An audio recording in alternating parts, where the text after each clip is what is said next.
Today, I want to welcome Justin Dixon. He is the founder of Hire Tomorrow. They are an executive search firm specializing in helping private equity firms, startups, and mid sized companies build the right leadership team to scale.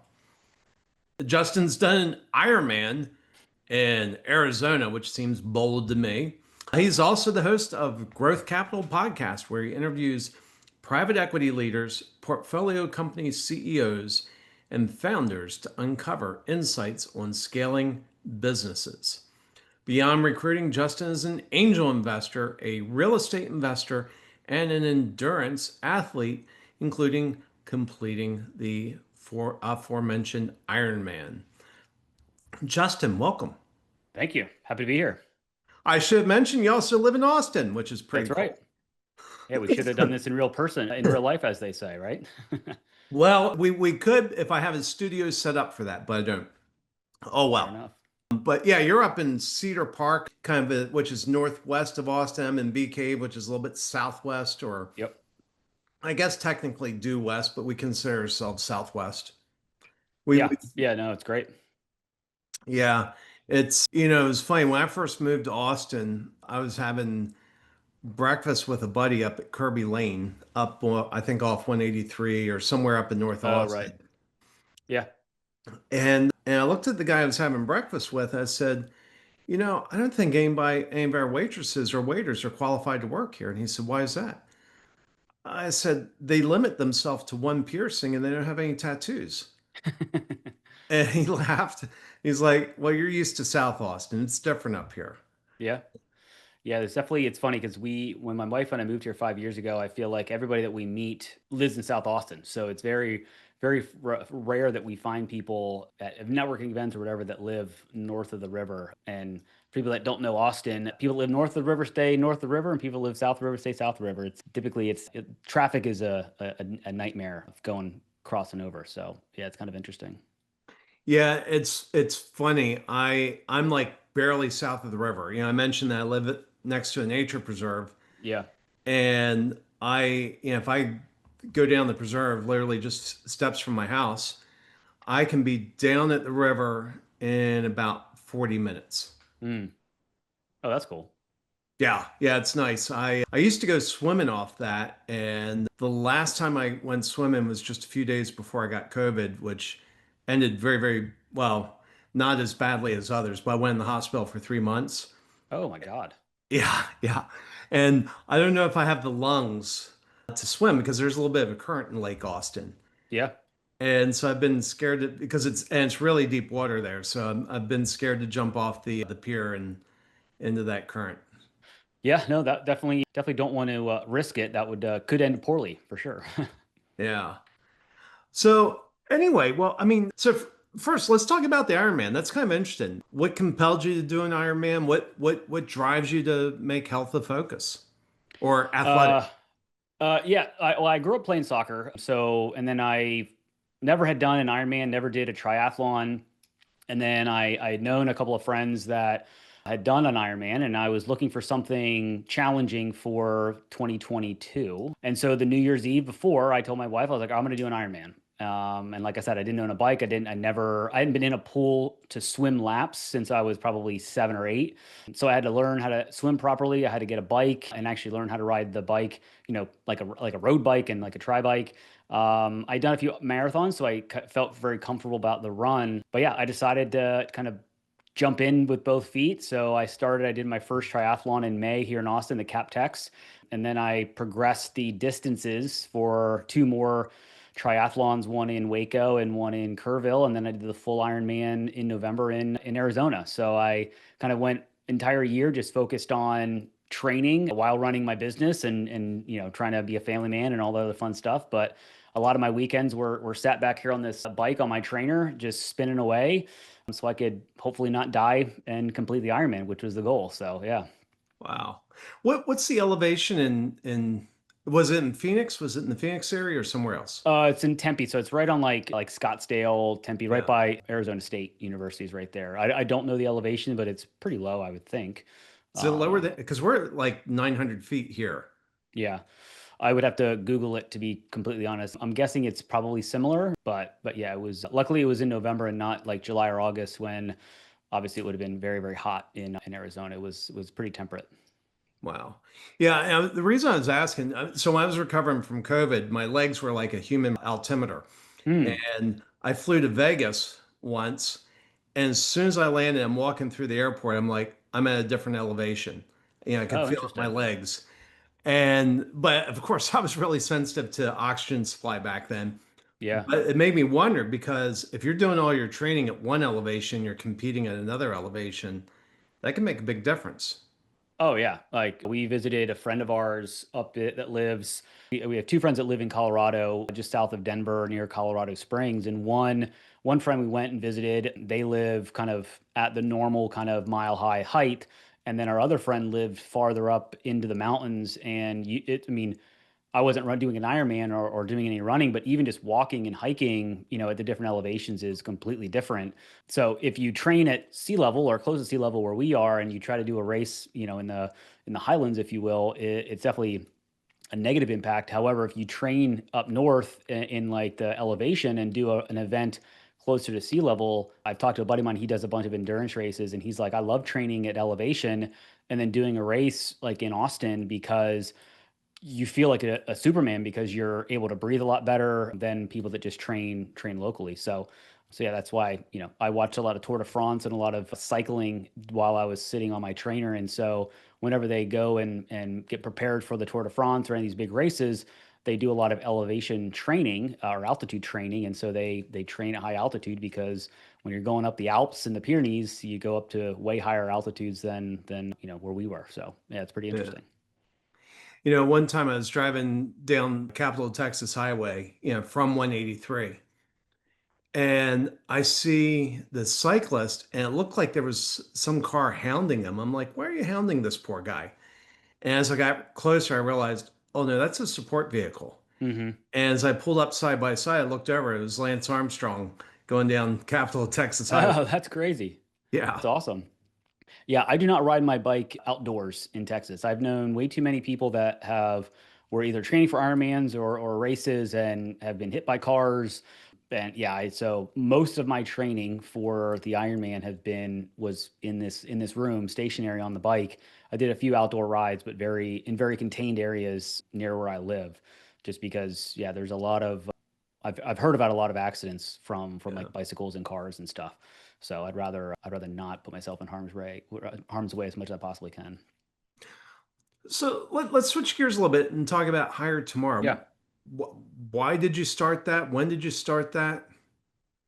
Yeah. So just to back up 2 seconds, I've been in recruiting my entire career. Fell into the industry right out of college in 2006, worked for a big recruiting firm, and then kind of did what most people do and what I was taught from a financial kind of preparedness perspective was get a good job, invest in your 401k, and then hope you've got enough money in your retirement account when you're supposed to retire at 65 or 70 or whatever the time frame is. And so I was driving down that road. I was, investing in my 401k. I had a really good job at a big company, and then I read a book called Rich Dad Poor Dad, and it really kind of flipped the narrative in my brain around where I should be investing my time, my money. And I was married to my wife, and I was like, oh crap, my brain is kind of shifted. I'm thinking about maybe quitting my job at some point and building a business. Hopefully she's okay with that. And so luckily she read the book as well and had the same kind of epiphany that was like, wow, we're both working for the same company, Comcast. So we're building this, we're small fish in a very massive Comcast pond, helping to build this, multi-billion dollar business, right? And so I was like, okay, I'm going to start a business, and I figured why not start a business that I know a lot about, and that's recruiting. And so that's kind of what started the journey to really kind of go full force into starting this business. But one thing we did kind of leading up to starting the business was we're both risk averse people. And so we decided that I'm not the type of person that's going to quit a job without a plan to move forward. And so we spent about a year and a half getting our financial life in order. We, saved a bunch of money. So we had a nest egg. We invested some money into two pieces or into a duplex out in Pittsburgh. We had owned a condo in Philadelphia, so we moved out of the condo into a small apartment in the suburbs so that we had two passive income, properties that were generating some income. And while all of our friends were expanding their lifestyles, they were buying houses and buying bigger cars and moving to the suburbs and having kids. We were doing the opposite. We were shrinking our lifestyle, trying to shrink our expenses as much as we possibly could in so that if I launched my business or when I launched my business, all of our expenses were covered by my wife's salary. So essentially setting us up so that I could go full force and start this business. And then I did. I quit a nice six-figure job in January of 2020 to start Hire Tomorrow, right as COVID was starting. So it was very, very poor timing to start a business right before COVID, especially a recruiting business. But we're still here, and yeah, it's been a journey for sure. The thing I've seen about COVID is it really separated people. And I know one guy, I'm not going to say his name, but I know one guy who had a Rolodex that anybody would love to have, just the Yep. most amazing Rolodex. And when right before COVID hit, he sold his business and he decided he would go on the speaking circuit and become a keynote speaker. And I was talking to him like a few months after I got out of the hospital. I was in the hospital for 3 months. Oh my gosh. I shouldn't be here. I should be dead. And Wow. I'm talking to him a few months out of the hospital, and he's just like crying the blues about how hard COVID was. Like, oh, thanks. Well, it nearly killed me, but hey, Right. let's Right. talk about you. Yeah. It's all relative, depending. Yeah. But the thing that shocked me was he's like, yeah, it just completely ruined me. I was trying to start this keynote business. And I just remember thinking, you completely suck. I'd had so much respect for this guy. It's like, you have a Rolodex that anybody would envy. Yeah. And you couldn't figure out how to turn that into money during COVID? Yeah. Yeah. I Where's your think a lot of imagination? people. I think a lot of people went into their shell. I think obviously it was obviously difficult for everybody. Some people like yourself, almost lost their lives. Some people did, right? And so me starting a business and having the challenge of starting a business is, again, it's relative. But I think some people that I know, they went into their shell, they pulled the ripcord. I know a few people that had started businesses years prior, got scared and were like, I don't know how that long this is going to last. And they went back into the W-2 workforce. Fair enough. And so I didn't have that luxury necessarily because, there were days where I thought about what the heck have I done? I've essentially ruined my wife and I's financial lives. My career is ended, et cetera, et cetera. And so even if I wanted to try to go back into the W-2 world as a recruitment leader or something like that, nobody's hiring. So it's like I couldn't even, there was no fallback. It was really just keep pushing, get through it as best I possibly could. Luckily, I had a very, very supportive wife and still do. And, it was not an easy,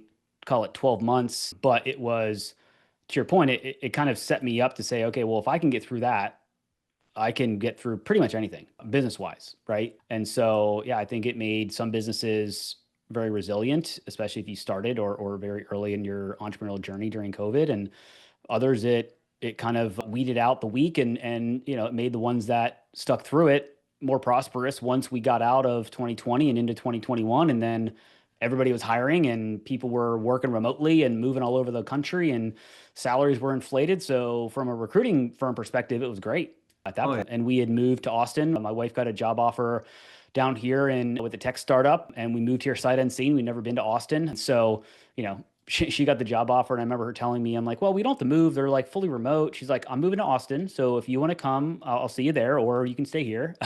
um, so we moved to Austin, and yeah, it's been an interesting ride our last 5 years. So, what were the opportunities you saw during COVID that help you thrive? Because a lot of businesses died. Yeah, I would say I think I'll use thrive in a little bit of a different kind of word or way because the business itself, Hire Tomorrow, did not overwhelmingly thrive in 2020. However, I used that opportunity to help other people that were W-2 employees that got laid off or fired or whatever. I kind of donated a lot of my time to help people try to navigate the job market and help them navigate what life was like to look for a job in 2020 when everything was now fully remote or fully remote for most jobs, right? And so I spent a lot of time, free time, just talking to people, explaining to them what the job and recruiting process looks like from a recruiter's perspective, because everybody thinks I create a resume for the hiring manager, the person's going to actually make me an offer. Well, that's not really the case. You're making a resume to get through the recruiter, through the ATS, and then to the hiring manager. So a lot of people don't realize that there are other steps in the process before your resume lands on your ultimate potential of future boss's desk. And so I talked to people a lot about like, the resume and how to interview and how to talk to recruiters and how to negotiate with recruiters and how, what incentivizes a recruiter. It's different if you're a corporate recruiter or if you're an agency recruiter. And so I just used that time to really help other people as much as I possibly could, and then really lean on a lot of the network that I had built. I definitely don't have a Rolodex like your friend, it sounds like. And luckily I had a few clients that really they were hiring and they gave me the opportunity to work with them, and I'm grateful for them that they were able to do that, and then at least get me through that first year. I made about half as much money in 2020 as I did in 2019 as a W-2 employee, but then it was off the races, like I said, in 2021. So it was just more, I kind of took a breath and made sure that I gave back and I didn't just sit in my home or my apartment and sulk, because I could have done that. It was been super easy to do that. I started training for a trail run. I'd never done trail runs before. And so I was like, all right, I'm going to use this as an opportunity to reset a little bit, focus on helping people as much as I can. And eventually that will pay off. Business will come. We'll get through this. And of course, we never knew exactly what was going to happen. But, I was hoping that that would not last forever. And luckily it didn't. Well, you know what it reminds me of? And I forget who it was, but it was one of the Hollywood studio execs. He would take like an hour every morning and he'd call four, five, or six people, just real short phone call. Hey, what are you working on? How can I support what you're doing? Mm, And and he did that every day. interesting. And the net result was eventually a lot of these people became famous, or some of those Yep. people became famous. And by giving in advance, they pulled him up. And it sounds Yep. like that was kind of what you were doing during COVID. Yeah, I would say I didn't have a thought or a strategy around it, to be honest. It was more or less I have a skill set because I've only done recruiting. It's all I've ever done in my life. I've helped pretty much every industry you can think of. I've hired everything from a CEO to a forklift driver and everything in between. And so I was just like, I have experience, I have knowledge, and I can share that with people that are struggling. And if you looked at LinkedIn and social media, obviously there was a lot of posts out there where people like I can't make my rent payments or whatever. I need a job, and not that I could give them a job, but I could at least hopefully give them some skills and some lessons that they can then hopefully put themselves in a better position to find a job, et cetera, et cetera. So yeah, I didn't have a real goal. It was really just like it was partially selfish for me to not just sit at my home and do nothing. It was really to just like, okay, well, I need a purpose to get out of bed in the morning. I need a purpose to get up, and that was kind of the goal and the purpose for a few months until business started to come in, and then it was heads down, fill as much business as I possibly could, because that's how I make money is helping companies find people, and just kept riding the roller coaster, if you will. And luckily, it's been good ever since kind of 2021 turned over. So. Well, another thing that you said as a marketer that just kind of filled my heart with joy when I heard you say it was know who you're speaking to. You think Mm, you're speaking to the hiring manager, you have a recruiter. And I mean, and that's just like, as a marketer, I'm like, that's like one of the most central concepts. Who are you talking to? yep. I know people that are like, well, our customers are exclusively CEOs. I'm like, I hope your strategy is not only to reach CEOs, but to Right. reach the people who have the ear of the CEO. And what do they need to hear? Yep. For the podcast, it's funny. I have people occasionally an email gets through and somebody's like pitching me directly for the podcast. And I don't, when the way I got your name was you made it through Elena's filter. Yep. Elena's the one who figures out who she recommends to me. And I do kind of a final review. And it's funny, a lot of people don't understand, whether it's a podcast or a job, you're probably not pitching to the person you think you're pitching to. Right. Yeah. I mean, at the end of the day, and this is not true in all scenarios, but most recruiters have not done the job they're recruiting for. Right. I've placed a lot of software engineers. I've never coded a day in my life and don't know what actually that looks like. Right. I've Hmm. placed a lot of CPAs and accountants and investment professionals. I'm not an accountant or an investment professional. So, part of what I would tell people is like you should really have two resumes. You should have one that is your application and recruiter resume that is very geared to the job description so that they can quickly look at your resume amongst all of the other applicants that they have or all the other candidates that they're looking at and say, yep, this person looks good enough for me to move forward with and spend more time with. And then you have the really pretty one that you have that's a PDF that is got, cool fonts and colors and whatever. And that's the one that you save and send as an email to the recruiter once you've made it to that first round of interviews. Say, hey, here's my updated resume. I just want to make sure you have the most recent one.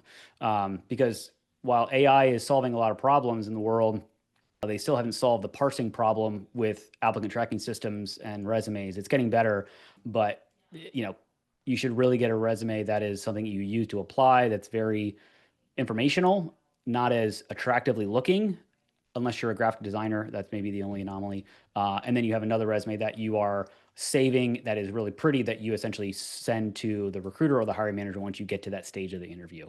That takes work, effort. Some people don't want to do that. So, but that's the whole goal, is to get your goal for a resume is to get yourself past the recruiter. They are the gatekeeper. They have the power to say yes or no.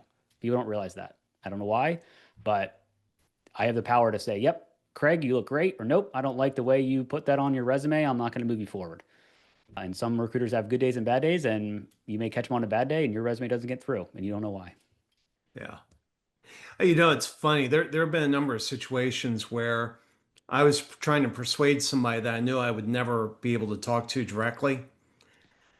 And my goal was to be the most memorable person in their day without being able to talk to them directly. Yeah. And so it would be a number of things like there was actually like a recent example. There was somebody who coaches people about how to come on camera and how to do all that. And I was sitting in a conference. That's where I got her QR code, scheduled the time, former, news anchor. Okay. And I had to reschedule the interview. And so I started off the email, the subject line, it's been one of those days in Texas. Hmm. And I started off saying, the morning began with me going to the toilet and seeing a scorpion in the toilet. And the question was I going to conserve water and not flush, or would I flush first and then use the toilet? And and I said, then the next problem was my AC broke. And that's kind of an issue in Texas. Yeah. And the first appointment I could get was during our scheduled time. Would you mind if we rescheduled? And I guarantee you, I was the most memorable person in her day. Yeah, I bet. That's for sure. And so, if I'm hearing you right, what you're saying is if you're trying to talk to a recruiter, you wouldn't be at least one of the more memorable people in their day. Oh yeah, I mean if you get on the phone with a recruiter, yes, you want to be as aligned with what they're looking for as you possibly can without lying, but also have a little bit of a hook because again, recruiters are just like anybody else. They're humans and they have 3 seconds to look at a resume to say yes or no if they're going to spend more time or they're going to pass. And that's real because they're overworked like a lot of people in the working world. And so if you can get on a call with a recruiter, be respectful of their time. They are going to be respectful of yours. Know that they have a job to do, that their job is to take the top of the funnel applicants and people that they find and whittle it down to a handful of people that they deem qualified enough to move forward to the hiring manager. So make sure that you check as many boxes as you possibly can, do all your research, and then, be able to explain in a very succinct way why they should move you forward and ask them at the end of the interview based on the conversation we just had, do you feel that I'm qualified for this role? And would you recommend moving me forward to the next round? Nobody asks that. Very few people ask that, but that puts the recruiter on the spot. Some people will lie and say, "Sure, I'd love to move you forward." Others don't. But yeah, it's all about getting to the next phase. Just like anything, it's like be be good enough to get the next round, and then wow them when you get to the actual meat and potatoes, and that's talking to the hiring team essentially. Okay. Now, we have a lot of business owners that listen to this show.